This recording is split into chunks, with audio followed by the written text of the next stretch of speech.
Magandang umaga mga ka-farm. Ngayon po ay gagamatin po natin ang isa nating kambing. Yan po. Sa nakikita nyo, nahirapan po siyang huminga. Parang hinihika po siya.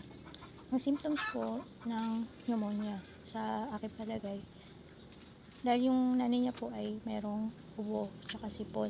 Malamang nahawa siya.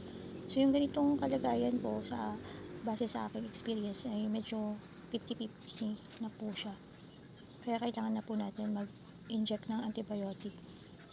Alam, pinapainom po naman po siya ng powder, pero ngayon po ay i-try natin na injectionan po siya ng gamot. Pero bago po yan ay kailangan po natin siyang timbagin para tama po yung ating ma-inject sa kanya. Para maiwasan po ng overdosage o underdosage. Yan, kinikilo ko na po siya. So mali pala yung ginagawa ko dyan. Dapat po pala ay tinimbang ko yung sarili ko tapos binuhat ko na lang siya. Kaya first time ko pong mag kilo. Yan.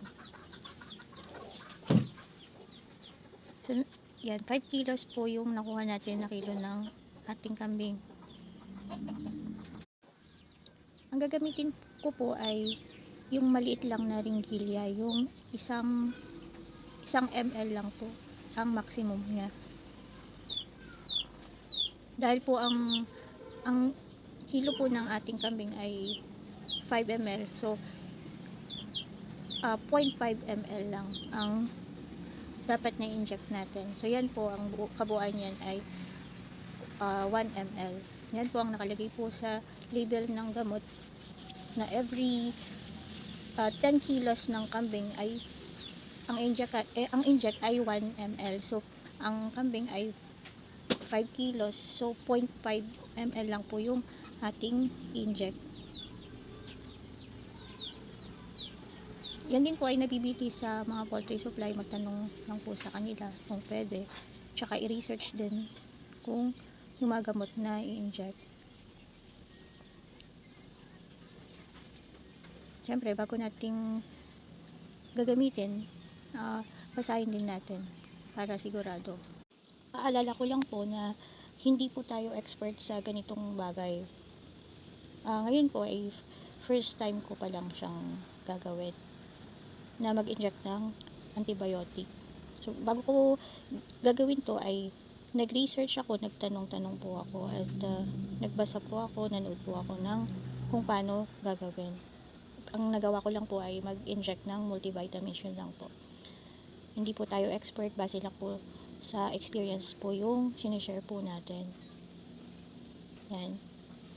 Mas maigi po kung merong vet na gagawa po nito pero sa akin po, dahil hindi naman lagi pong available si Doc, yung aming vet, kaya tsaka kayang-kaya namang gawin, kaya ako na lang po yung gagawa. Siguraduhin lang po na tama yung pagtutusukan ng gamot, kasi kung hindi tama ay magkakaroon po ng problema.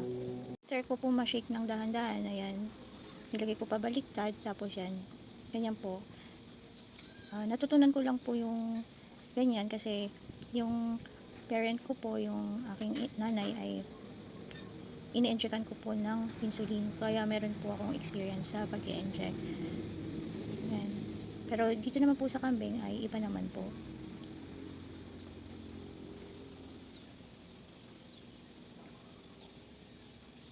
Mas maigi po kung meron tayong cotton swab na may alcohol at saka betadine, para kapag i-inject po natin, meron siyang gamot after ma-inject natin. So ayan, dyan ko po ilalagay sa may muscle niya sa legs. Ayan. Yan, tapos na po. Paalala ko lang po na bago natin gagawin yan, dapat mag-research po tayo ng maigi para iwas kamali.